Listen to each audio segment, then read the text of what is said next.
नमस्कार दोस्तों, आप देख रहे हैं किसान तक। मैं हूं आपका दोस्त संकेत शर्मा और आज हम आप पहुंचे हैं फरीदाबाद के ही एक गांव पावटा में। यहां पर मेरे साथ मौजूद हैं मिलन शर्मा जी, जो रेवना डेयरी फार्म का संचालन कर रही हैं। आज मिलन जी से जानेंगे कि कैसे जो हमारे देसी गायों का गौपालन कर रहे हैं गौ सेवक या जो डेयरी फार्म का संचालन कर रहे हैं, वो दूध के अलावा क्या ऐसा कुछ कर सकते हैं देसी गाय के गोबर से जिससे कि उनकी आय में वृद्धि हो और जो पूरा उनका एक प्रोजेक्ट है देसी गायों के गौपालन का वो प्रॉफिटेबल बने। तो बहुत बहुत स्वागत है आपका। देसी गाय के गौपालन की जब आप बात करते हो, अपने देश में आदिकाल से हम गाय हमारी माता है, गाय को हम अपनी माँ स्वरूप मानते रहे हैं। और उस समय ये माना जाता था और था भी असल में कि गाय ही पूरे परिवार का पालन कर लेती थी। आज के युग में हम डेयरी उद्योग से जब हम संबंधित बात करते हैं तो गौपालन में हम सोचते हैं कि दूध से हमें इनकम लानी है।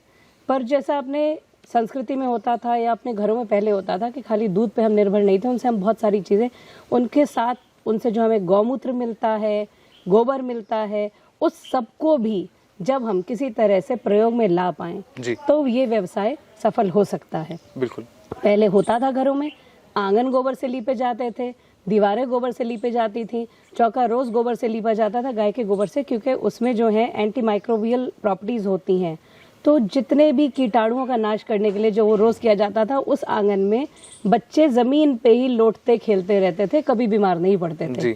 आज की माताएं मिट्टी में बच्चे को नहीं खेलने देंगी, जर्म्स हैं, वायरल हो जाएगा, कुछ और हो जाएगा। तो अगर वो गोबर की लिपाई चलती रहती थी तो एकदम स्वस्थ रहते थे। बिल्कुल। तो आप लोग क्या क्या कुछ कर रहे हैं? आपने जो प्रोडक्ट्स इतने सारे रखे हैं, आप बताइए इसके बारे में कुछ। सबसे बड़ी चीज उसी को फिर मैं वापस लाने के लिए बता रही थी कि पहले दीवारें मिट्टी की ऐसे बनाई जाती थी, अब ईंटें आ गई हैं। तो आज के युग में उन ईंटों के लिए हम गोबर की ईंटों का भी प्रयोग कर सकते हैं। इनके जो फायदे, एंटी माइक्रोबियल प्रॉपर्टीज तो हमने आपको बताई जो है, उसके साथ साथ और जो इनके फायदे हैं कि इंसुलेशन का बहुत अच्छा काम करते हैं। अच्छा। और इनके साथ साथ अब अपने देश में वैदिक प्लास्टर, वैदिक पेंट जो गोबर से बना हुआ है, तो उससे अपने को पूरी की पूरी सहायता, जो उसका असर था कि घर गर्मियों में ठंडा रहेगा, सर्दियों में गर्म रहेगा, साथ ही कोई कीटाणुओं का असर भी नहीं होगा। बिल्कुल। तो इसमें गोबर का अच्छा इस्तेमाल भी हो जाता है और आपको एक अच्छा साफ सुथरा घर भी मिल जाता है। तो प्रयास ये रहना चाहिए कम से कम गांवों में हम इसकी शुरुआत करें, फार्म हाउसेज में इसकी शुरुआत करें, जिससे लोग इसे देख करके और आगे बढ़े। बिल्कुल। साथ ही साथ जो गोबर के और भी उत्पाद बनते हैं जी। अब इस तरीके के पहले जो प्लास्टर ऑफ पेरिस के लिए सांचे, मूर्तियां बनती हैं, बड़ी बड़ी मूर्तियां बनाई जाती हैं, तो ऐसे भी सांचे अब आराम से मिलते हैं। जैसे प्लास्टर ऑफ पेरिस का इसमें इस्तेमाल होता था, इसी तरह इसमें गोबर का इस्तेमाल हम कर सकते हैं। इसके अंदर हम जो गोबर का एक मिश्रण बनाते हैं, आटे की तरह बनाया जाता है, जिसमें हम गोबर, थोड़ा चूना मिलाते हैं और कुछ ना कुछ बाइंडिंग पदार्थ मिलाना पड़ता है। हमारे पास ग्वारगम था तो हमने ग्वारगम डाला, पर आपके इलाके में जो भी चिपचिपा फल या कोई ऐसी चीज मिलती है जो कि उसको बांधने का पकड़ बना सके, उसको मिलाना पड़ेगा, नहीं तो तिरक जाएंगी। सूखते ही मूर्तियां तिरकने लगती हैं। तो बस उसको मिला करके आटे जैसा गूंद के हम इसमें भर के आराम से इससे निकाल के और उस गोबर के किसी भी सपाट जगह पे उनको निकाल के रख दें और धूप में सुखा लें, और हमारी इस प्रकार से मूर्तियां तैयार हो जाती हैं। और ऐसी छोटी, ये अभी गोबर की मूर्ति है, ये अपने आप में ही सुंदर लगती है। बिल्कुल। पर और सुंदर बनाने के लिए इस पे घर के बच्चे थोड़ा बहुत रंग रोगन कर दें जी, तो और सुंदर हो जाती है। बिल्कुल। तो घरों में इस्तेमाल के साथ साथ इसको व्यावसायिक रूप से भी लिया जा सकता है। जो अभी तक जैसे दिवाली पे उपहार दिए जाते हैं, मिठाइयाँ सबसे आम यही है, या काजू किशमिश, बादाम, काजू, सोन पापड़ी तो आम हो गई। तो ये कुछ ऐसी चीजें हैं कि आपसे मैंने पाई जी, मैंने आगे बढ़ाई, बिल्कुल, और आगे से घूम के वापस हम तक मेरे पास ही आई। बिल्कुल। तो ऐसा उपहार दें जिसको कि लोग अपने घर पे स्थापित करें। अगर हम उनको ऐसे लक्ष्मी गणेश जी दें, या ऐसे सांचे दिए बनाने के भी आते हैं, और ये तो एक सिंगल सांचा है, अगर हमें थोड़े बनाने हैं, इनके लिए अच्छे बिल्कुल प्रेशर देने वाली मशीन से, जिससे एक बार में आपके पास 5 या 6 दिए निकल के आ सकते हैं, ऐसे सांचे लेकर के इन गोबर के दियों का हम प्रयोग करें। बिल्कुल। अच्छा, तो मार्केट में इसकी डिमांड कैसी है? जैसे आप ये पूरे प्रोडक्ट्स आप दिखा रही हैं कि आपने बनाए, लक्ष्मी गणेश जी, दिवाली भी बीती है, तो लोगों की मांग कैसी है? मतलब लोगों को ये लुभा रहे हैं ये ऐसे जो प्रोडक्ट्स हैं?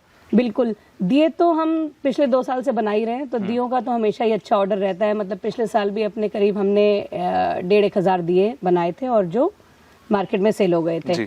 और अभी उपहार देने के लिए हमने भी इनको प्रयोग में लाए और लोगों ने भी बहुत मांगा। इस बार कुछ लोगों ने लक्ष्मी गणेश जी का जो हमने पेयर बनाया, कुछ लोगों ने तो अपने घरों के लिए उसे लिया, पर कुछ ऐसे भी थे जिन्होंने उसको आगे उपहार स्वरूप दिया है। और मुझे ऐसा लगता है कि अगले साल के लिए ऐसे उपहारों की डिमांड अच्छी रहेगी मार्केट में। इस साल पहली बार किए थे, तो ये संदेश में किसानों पे या गौपालकों पे या उन औरतों पे, बच्चियों पे जो कि कला में निपुण है, उन तक पहुंचाना चाहूंगी कि अभी गर्मियां आते ही इस पे काम शुरू कर लें। इसका अच्छा इनको मौका मिलेगा दिवाली पे उपहार। अच्छा, जो एक छोटा किसान होता है, जैसे कि आप तो पूरा आपने एक प्रोजेक्ट डेवलप किया हुआ है, आपके पास कंज्यूमर्स भी हैं, कस्टमर्स भी हैं आपके पास, लेकिन एक छोटा किसान जिसके पास कम पशु हैं, कम गौ माता हैं, वो कैसे इसकी शुरुआत कर सकता है? देखिए, जिसके पास कम पशु हैं, पशु तो हैं जी, गोबर दे रहे हैं, गौमूत्र हमें दे रहे हैं, तो हमको तो अमृत मिल ही रहा है ना। गोबर धन माना जाता है हमारे देश में, तो हमको जो अमृत मिल रहा है, ऐसे सांचे आम मिल जाते हैं जी। और ठीक है, चलिए थोड़ा सा महंगा है, 1500 से 2000 रुपए का आता है, तो एक किसान परिवार ना खरीदे, 4 लोग मिलके खरीद लें और हर दिवाली पे इसका प्रयोग करके अपने घरों में अपनी बेटियों, उनकी जिनकी शादी हो गई, बेटी, दामाद, ससुराल, रिश्तेदारों में देना शुरू कर दें इससे, ताकि ये वापस जो हमारे यहाँ का चलन था, गोबर धन, गोबर की पूजा, गोबर अपने घर में उसको बिल्कुल पूजनीय मानना, वो वापस से स्थापित होए।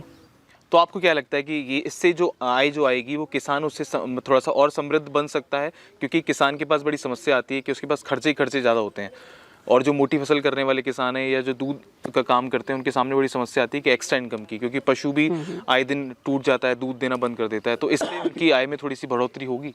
बिल्कुल, जैसा मैंने आपको बिल्कुल प्रारंभ में कहा था कि दूध से डिपेंडेंसी हमें हटानी है।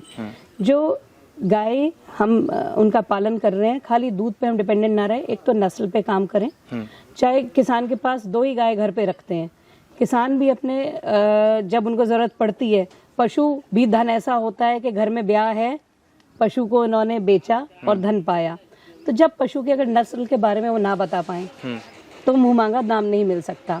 अगर अपने यहाँ की जो नस्ल है, अभी सरकार की तरफ से आर्टिफिशियल इंसेमिनेशन पे अच्छे सीमन उपलब्ध कराए जा रहे हैं और सेक्स ऑडिट सीमन भी उपलब्ध कराती है सरकार, और सब्सिडाइज रेट पे। जैसे जो मार्केट में शायद 1000 रुपए का स्ट्रॉ मिलती है, वो सरकार अपने को 200 रुपए की दिलवाती है, जिससे कि आपके यहाँ बछिया ही पैदा होगी। तो उनको प्रयोग में लाएं, जिससे कि आपके यहाँ, उनके यहाँ जो बछड़े बछिया हों वो अच्छी नस्ल के हों, जिसको कि वो अच्छे दाम पर आगे बेच सकें। तो इस तरह से नस्ल सुधार से भी वो अपनी कमाई बढ़ा सकते हैं। दूसरा, जो छोटे किसान हैं, 1-2 हैं, वो पहले अपने घर से चालू करें, अपने गांवों में इन प्रोडक्ट्स को सेल करना चालू करें और धीरे धीरे करके शायद FPOs बना लें इसके, और इसका आगे अच्छा मार्केट। अभी NCR में बहुत मेले लगते हैं, कई जगह तो हर सैटरडे को ही ऐसे मार्केट लगना चालू हो गए हैं, तो वहाँ पे भी इन प्रोडक्ट्स को वो लेकर के आए तो उससे अच्छी आय होएगी। और एक जो बहुत बड़ी चीज़ है कि वैल्यू एडिशन हर चीज़ का करना बहुत ज़रूरी है। अगर मैं केवल गोबर बेचना चाहूँ शायद ना बिके, पर गोबर का उपला और वो भी थोड़ा ध्यान घरों में बनते ही। जैसे आपने ये भी रखा हुआ है यहाँ पर, हाँ, ये हम हवन सामग्री के लिए हवन स्टिक्स बनाते हैं। ऐसे इनका सांचा बना लिया है, लकड़ी का ही बना लिया है, उसमें भर के इनको निकाल के सुखा लिया जाता है।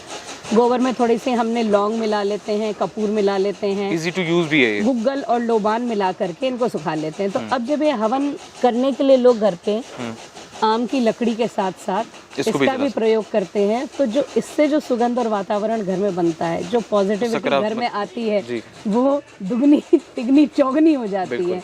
तो ऐसी भी चीज़ें लोगों को बनानी चाहिए। आइडिया बेसिक ये होना चाहिए कि जो भी आपके पास है, हर चीज़ को आय का जरिया बनाइए। अगर वो इस लायक है तो गाय से मिलने वाला जो गौमूत्र है उसको अर्क की तरह भी इस्तेमाल किया जाता है, बहुत औषधियों में इस्तेमाल होता है। छोटा सा अर्क यंत्र उसके लिए लगाना पड़ता है, जो आपने एक बार लगाया, और अगर थोड़ी मात्रा में कर रहे हैं तो कुकर और पाइप के साथ भी उसको असेंबल किया जा सकता है। गोबर, गाय का गोबर, गाय का गौमूत्र आपके पास इस लायक है तो उसको आप आय का जरिया बनाइए, तभी आपके घर में समृद्धि भी आएगी और आपके घर में तो धन है ही, गोबर धन जी, दूसरों तक भी पहुंचेगा। तो ये छोटी छोटी चीज़ें हैं जो हमारे देश के किसानों को समझनी चाहिए। समझदार तो हमारा देश का किसान है ही, बस ज़रूरत है थोड़ा जागरूक होने की। और ऐसे उत्पाद पे जब हमारा किसान आएगा, हर किसी के पास पशुधन है गांव में, छोटे से छोटे किसान के पास, तो वो स्वावलंबी बनेगा और उसकी आय में थोड़ी सी वृद्धि होगी। आशा करते हैं आपको हमारी वीडियो पसंद आएगी। ऐसी और भी दिलचस्प वीडियो देखने के लिए आप हमारे यूट्यूब चैनल को सब्सक्राइब कर सकते हैं किसान तक को, वो हमारी वेबसाइट पे अन्य खबरों पढ़ सकते हैं। धन्यवाद।